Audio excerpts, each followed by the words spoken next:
sekitar 8,2 miliar US dollar bagi ekonomi Indonesia pada 2019.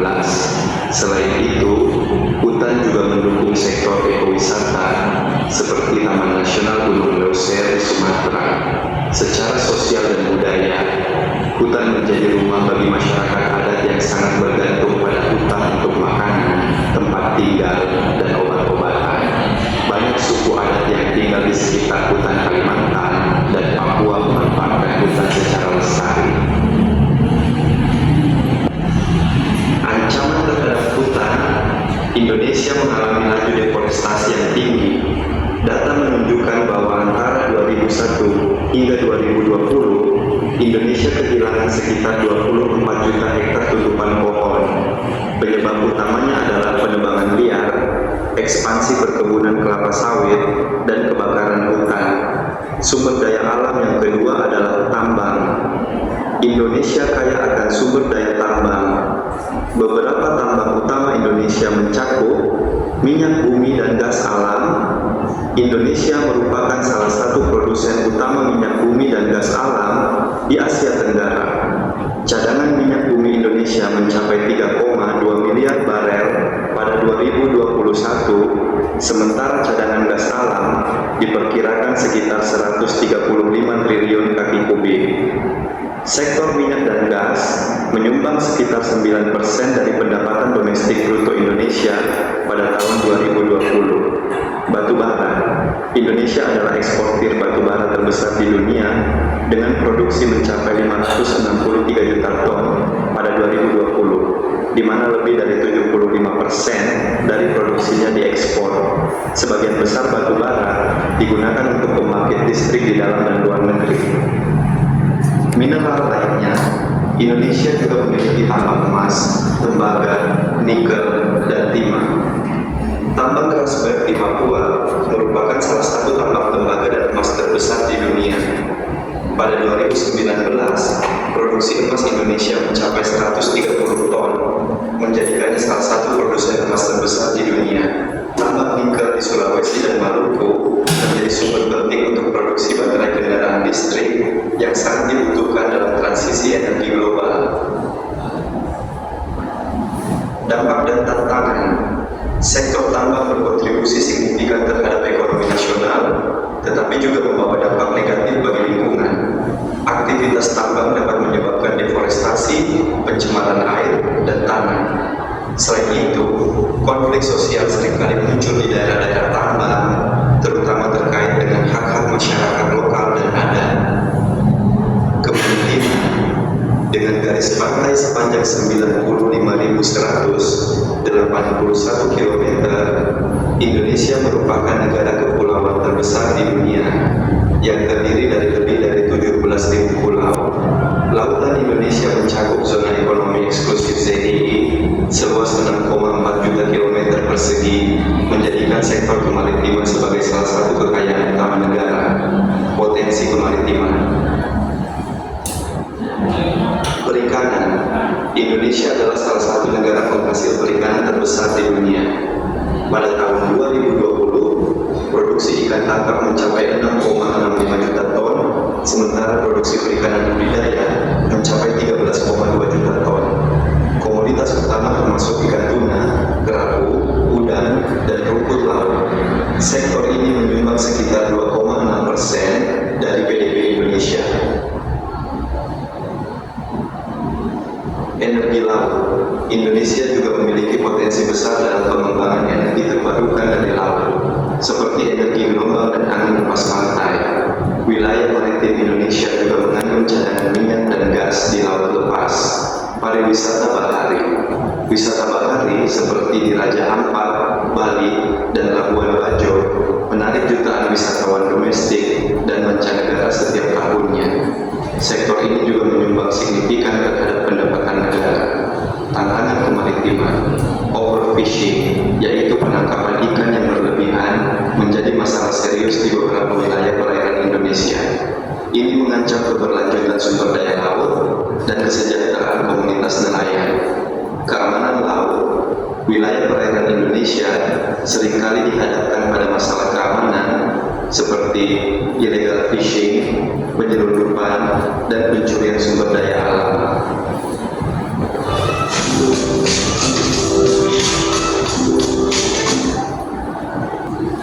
Baik, kalian tadi kan sudah melihat pemaparan dari materi dari video yang Ibu paparkan ya. Nah, jadi Ibu ingin bertanya kepada kalian. Tadi kan di video telah disampaikan kalau Indonesia ini merupakan negara yang kaya akan sumber daya alamnya termasuk tambang. Nah, jadi Ibu ingin bertanya kepada kalian, jika kalian betul-betul menyimak video tadi ya.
kami ingin belajar